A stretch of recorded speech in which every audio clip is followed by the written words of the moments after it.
معلوم ہے کہ مزار پر جانے کا طریقہ کیا ہے اور صحیح طریقہ کیا ہے. تو اس کے لیے 3 چیزیں یاد رکھیں: زیارت قبور اور حاضری قبور. آراز فرماتے ہیں زیارت قبور اور حاضری قبور بھی اتفاق جائز ہے. یعنی قبر کی زیارت کرنا، قبر پر جا کر حاضری دینا، اللہ کے لیے بندوں کی قبر پر جا کر حاضری دینا، وہاں جا کر زیارت کرنا بال اتفاق جائز ہے. تمام علماء کے نزدیک جائز ہے. کوئی ایک عالم بھی نہیں کہتا کہ یہ حرام ہے وہاں مزار پر جانا، کوئی بھی نہیں کہتا. اور رہی بات طواف قبور یعنی قبر کا طواف کرنا، دیکھا نا آپ نے مزار پر جانے 7 چکر لگا رہے صاحب، کیا کر رہے؟ طواف کر رہے. طواف صرف کعبے کا ہوتا ہے، مزار کا نہیں. طواف قبور اور سجدہ قبور یعنی قبر پر سجدہ کرنا اور قبر پر طواف کرنا بالاتفاق حرام ہے. تمام علماء کے نزدیک حرام ہے. کسی ایک بھی مستند عالم کے نزدیک جائز نہیں ہے، بلکہ ناجائز و حرام ہے. کوئی کرے گا وہ گناہ گار ہوگا. کسی کا عمل، خاص کر کے عوام کا عمل، قابل دلیل نہیں ہوتا. کوئی 70% کر لے، 80% کر لے، 90% لوگ کر لے، لیکن اس کا عمل قابل دلیل نہیں. عوام کا عمل قابل دلیل نہیں. تو زیارت قبور اور حاضری قبور بھی اتفاق جائز، اور طواف قبور اور سجدہ قبور بھی اتفاق حرام ہے تمام علماء کے نزدیک. رہی بات چومنے کی، اس میں اختلاف ہے. چومنے میں، قبر کو چومنے میں اس میں اتفاق ہے. کچھ لوگ کہتے ہیں کہ صاحب نہیں چومنا چاہیے، کچھ لوگ کہتے ہیں کہ صاحب چوم سکتے ہیں، کچھ لوگ کہتے ہیں نہیں چومنا چاہیے، اور کچھ کہتے ہیں نہیں چوم سکتے ہیں. اب جو کہتے ہیں کہ چوم سکتے ہیں، یہ چونکہ مدعی ہوا، اب یہ دلیل لائے گا. تو اس نے دلیل، جن علماء نے کہا کہ چوم سکتے ہیں، یہ دلیل لاتے ہیں حضرت بلال حبشی. حضرت بلال حبشی کا عمل دلیل بناتے ہیں. حضرت بلال حبشی کا کیا عمل تھا؟ جب آقا نعمت صلی اللہ علیہ وسلم کا وصال ظاہری ہوا تو جتنے لوگ، جتنے صحابی صحابیہ، سب ایسے غم میں ڈوبے کہ حضرت فاطمہ فرماتی ہے سبت علیہ مصائب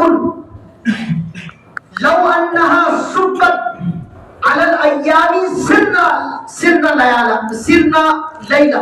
فرماتے ہیں حضرت فاطمہ الزہرا رضی اللہ عنہ فرماتی ہے کہ مجھ پر حضور کے وصال کے بعد جو مصیبتیں مجھ پر آئی ہیں، جو غم کا پہاڑ مجھ پر آیا ہے، اگر یہ دن میں نازل ہوتا ہے تو دن رات ہو جاتا. جو حضور کے وصال کے بعد جو غم، اپنے غم کا اظہار کر رہی ہے، جو حضور کے وصال کے بعد مجھے غم پہنچا ہے، اگر اس طرح کا غم دن کو پہنچتا تو وہ غم کی وجہ سے دن رات ہو جاتا. حضرت حسان بن ثابت فرماتے ہیں کاش کے حضور کے وصال سے بہتر ہو، میرے لیے بہتر ہوتا کہ مجھے کالا سانپ ڈس لیتا اور میں مر جاتا. اللہ اکبر. حضرت عمر رضی اللہ عنہ تو تلوار لے کر گھومتے تھے، کہتے تھے خبردار اگر کسی نے کہا کہ حضور کا وصال ہو گیا اس کی گردن قلم کر دوں. غم، محبت ہی اتنی تھی. اور جو ایک اونٹنی تھی جس کا نام غدوہ تھا، وہ اندھی ہو گئی تھی. ایک دراز گوش، اس نے اپنے آپ کو، جو حضور کے پاس رہتی تھی، دراز گوش، اس نے آپ کو بنی سلیم کے ایک کنویں میں اپنے آپ کو لے جا کر ڈال دیا تھا. اللہ اکبر. حضرت عبداللہ ابن زید ایک کھیت میں کام کر رہے تھے. کسی نے آ کر خبر دی کہ عبداللہ ابن زید آپ کو معلوم ہے حضور کا وصال ہو گیا ہے. حضرت عبداللہ بن زید نے ہاتھ آسمان کی طرف اٹھایا اور دعا کی اللہم اذہب بصری بعد بصری حتی لا ارى بعد حبیب محمد هذا. یا اللہ میری آنکھوں کی بینائی اچک لے، میری آنکھوں کی بینائی کو چھین لے، کیونکہ یہ آنکھیں دی گئی تھی اس لیے تاکہ تیرے نبی کا دیدار کر سکوں. اب اب نبی ہی نہ رہے تو آنکھوں کا کیا کرو؟ نہ کہ دعا کی بلکہ دعا قبول بھی ہوگی، آنکھوں کی بینائی چھین۔ اللہ اکبر، دعا فرما رہے ہیں۔ حضرت بلال حبشی بھی حضور کے چہیتے غلام، حضور کے چہیتے صحابی حضرت بلال حبشی، اصحاب صفہ میں بننے والے صحابی حضرت بلال حبشی۔ حضرت بلال حبشی کو آقا نے آزاد کروایا تھا ابو بکر کے ذریعے سے، محبت کتنی ہوگی بلال حبشی۔ اللہ اکبر، میں تو بارہا یہ بات کہا کرتا ہوں کہ صاحب اس وقت کے غلاموں کی پوزیشن یہ تھی کہ اپنے آقا کا جوتا دھوپ سے اٹھا کر چھاؤں میں نہیں رکھ سکتا تھا، اگر کر دیتا تو آقا اس کو کوڑے مارتا کہ تیری جرأت کیسی ہوئی کہ تو نے میرا جوتا میری اجازت کے بغیر اٹھایا۔ پوزیشن یہ تھی کہ جبکہ دھوپ سے اٹھا کر چھاؤں میں رکھنا بہتر ہے، لیکن حیثیت یہ تھی کہ آقا سوچتا تھا کہ یہ غلام تیری حیثیت اتنی بھی نہیں ہے کہ تو میری اجازت کے بغیر تو دھوپ سے اٹھا کر جوتا میرا چھاؤں میں رکھے۔ جوتے کی برابر بھی حیثیت ان غلاموں کی نہیں مانی جاتی، لیکن وہ غلام جب کلمہ پڑھ کر مسلمان ہوتا ہے، جب نبی کا اسیر ہوتا ہے، جب حضور کے زلفوں کا اسیر ہوتا ہے، جب حضور کے قدموں پر آ کر کلمہ پڑھتا ہے، اس غلام کی پوزیشن یہ ہوتی ہے کہ حضور جب معراج سے آتے ہیں تو بلال حبشی سے کہتے ہیں اے بلال کون سا ایسا نیک عمل کرتے ہو، تمہارے قدموں کی آہٹ کو میں نے جنت میں سنا ہے۔ اللہ، تمہارے قدموں کی آہٹ کو میں نے جنت میں سنا ہے، کون سا عمل ایسا کرتے ہو؟ اللہ اکبر کبیرہ۔ تو اتنی پوزیشن بدل گئی، غلام کی پوزیشن جوتے کے برابر بھی نہیں، اب اس پوزیشن کا حال یہ ہے کہ قدموں کی آہٹ کو جنت میں سنایا جا رہا ہے اور حضور آ کر خبر دے رہے ہیں، تو ان کے دل میں حضور کے لیے کتنی محبت ہو، کتنی محبت۔ اب حضور کا وصال ہو گیا ہے، غم سے رہا نہیں جاتا مدینہ طیبہ میں۔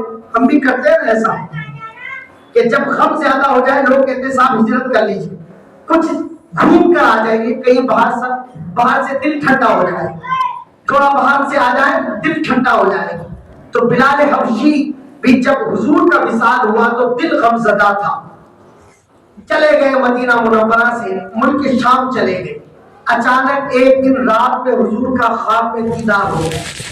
اللہ اکبر، اور جب دیدار ہوا تو ہمارا عقیدہ بخاری شریف کی حدیث کے مطابق ہمارا عقیدہ ہے کہ جب حضور جس کے خواب میں آتے در حقیقت حضور ہی آتے، شیطان بھی حضور کا چہرہ اختیار نہیں کر سکتا، در حقیقت حضور ہی۔ تو آ کر حضرت بلال حبشی کو کہا ما حاضر جبت یا بلال، اے بلال یہ کیسی بے رخی ہے، اتنے دن ہو گئے ملاقات کے لیے بھی نہیں آئے۔ خواب میں جب حضور کو دیکھا، جب بیدار ہوئے تو سمجھے حضور نے مجھے بتایا ہے۔ اب غم تھا حضور کے وصال کا، دور آئے ملک شام، گھوڑے پر ایر لگائی، صبح سویرے مدینہ طیبہ پہنچے سفر کر کے۔ اب غم تھا حضور چلے گئے، پھر حضور خواب میں آئے، حضور کے بلانے سے آئے، جیسے ہی حضور کے قبر پر گئے وَمَرَغَ وَجْهَهُ عَلَى قَبْرِ رسول اللہ صلی اللہ علیہ وسلم، حضور کی قبر سے جا کر لپٹ گئے، محبت میں حضور کی قبر سے جا کر لپٹ گئے۔ اب جس نے چومنے کو جائز سمجھا ہے حضرت بلال حبشی کے اس عمل کو وہ دلیل بناتے ہیں اور کہتے ہیں واقعی، لیکن اعلیٰ حضرت کے علم پر قربان جائے۔ اعلیٰ حضرت نے کہا اگر بلال حبشی جیسا معاملہ ہو، محبت اتنی ہو کہ ماں سے محبت کرتا تھا بیٹا بے پناہ، ماں چلی گئی انتقال ہو گیا، باپ سے محبت کرتا تھا، باپ کا انتقال ہو گیا، بھائی سے محبت کرتا تھا، بے پناہ انتقال ہو گیا، بلال حبشی والا اگر معاملہ ہو تو چوم سکتے ہیں ورنہ چومنے کی اجازت نہیں ہے۔ یہ اعلیٰ حضرت تعلیم تھی۔ جو لوگ ہم پر فتویٰ لگاتے ہیں کہ صاحب اہل سنت والجماعت والے قبر کے پجاری ایسے کہتے ہیں جملہ آپ نے سنا ہوگا بارہا، اور یہ میں جملہ ایسا نہیں کہ ان پر لاد رہا ہوں، انہوں نے وہ جملہ خود بولا ہے۔ وہ کہتے ہیں کہ صاحب یہ قبر پجاری ہے، اور ہم کس کو مانتے ہیں اہل سنت والجماعت والے کو، وہ ہمیں کس نام سے پکارتے ہیں؟ صاحب یہ بریلوی ہے، مسئلہ یہ اعلیٰ حضرت کا ماننے والا، اور اعلیٰ حضرت کیا فرما رہے ہیں کہ صاحب اگر بلال حبشی والا معاملہ ہو تو چوم سکتے ہیں، ورنہ چومنے کی بھی اجازت نہیں، سجدہ کرنا طواف کرنا تو حرام ہے ہی، چومنے کی بھی اجازت نہیں ہے اگر بلال حبشی والا معاملہ نہ ہو۔ تو جو اعلیٰ حضرت کے جس اعلیٰ حضرت نے ہمیں یہ بتایا کہ آپ قبر کو بھی چوم نہیں سکتے، کیا ہم یہ حکم دیں گے کہ جا کر آپ قبروں پر جا کر سجدہ کریں، وہاں جا کر طواف کریں؟ یہ تعلیمات اعلیٰ حضرت ہمیں نہیں سکھاتی۔ تعلیمات اعلیٰ حضرت یہ ہے کہ 4 قدم دور رہ کر کھڑے ہو کر کسی بھی اللہ کے نیک بندے قبر میں جائیں، 4 قدم دور کھڑے رہ کر فاتحہ کرے، قرآن کی تلاوت کرے، خاموش انداز میں باہر ہو جائیں۔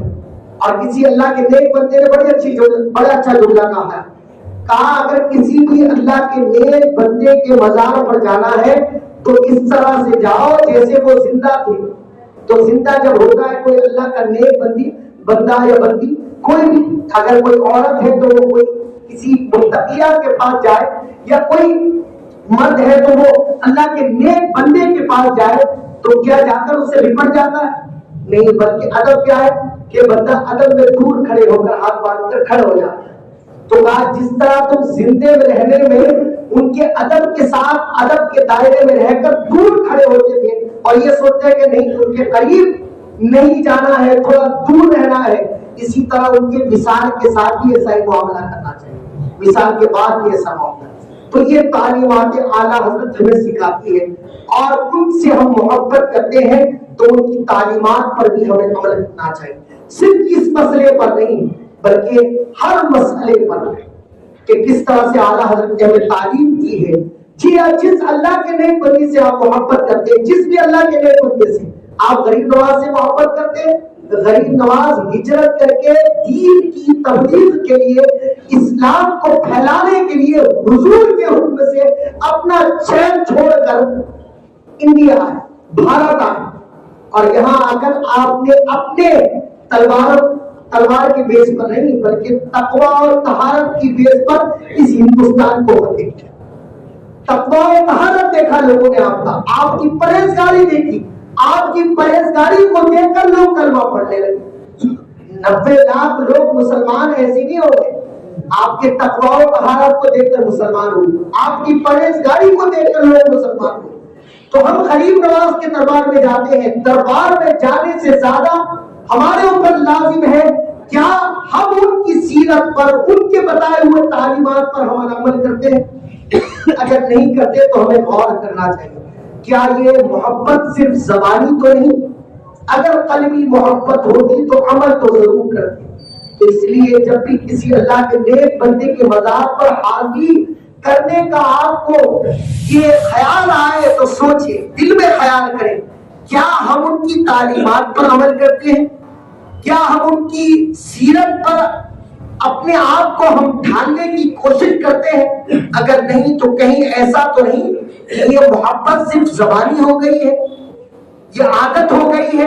قلبی محبت جب تک نہ ہو تو جب تک یہ خیال کریں کہ جب تک ہم قلبی محبت نہ کر لیں گے وہاں جا کر ہم کھڑے ہونے کے لائق بھی نہیں۔ قلبی محبت رکھیں، اللہ کے نیک بندوں سے قلبی محبت ہونی چاہیے، دلی محبت، زبانی محبت، نعرے، یہ سب چیزیں یہ کوئی کام میں نہیں۔ کام کی چیز کیا ہے؟ قلبی محبت۔ اور جب جس بندے کو قلبی محبت ہوتی ہے اس کے عمل کو اپنا عمل بنانے کی کوشش کرتا ہے، اس کے بتائے ہوئے تعلیمات پر عمل کرنے کی کوشش کرتا ہے۔ نبی سے کوئی محبت کا دعویٰ بھرے تو زبان سے کہتا رہے اور پھر نمازوں کو چھوڑتا رہے، چہرے پر سنت رسول نہیں، اور کہتا ہے میں صاحب نبی سے بڑی محبت کرتا ہوں۔ صاحب اگر تم سب سے زیادہ نبی سے محبت کرتا تو چہرے پر داڑھی نہیں ہوتی؟ کیا تیرے جسم میں اسلامی لبادہ نہیں ہوتا؟ کیا تو نبی سے محبت کرتا تو کیا تو نمازوں کو یوں ہی چھوڑتا؟ تو نمازوں کو یوں ہی آگے جانے دیتا؟ تو پہلے نمازوں کی پابندی کریں، تقوی اختیار کریں اور دعا کریں اللہ ہم سب کو متقی بنائے، اللہ ہم سب کو نمازی بنائے، اللہ ہم سب کی زندگی میں اللہ تبارک و تعالی اخلاص پیدا فرمائے، ریاکاری سے اللہ ہم سب کی حفاظت فرمائے۔ وما علینا الا البلاغ۔ السلام علیکم ورحمۃ اللہ۔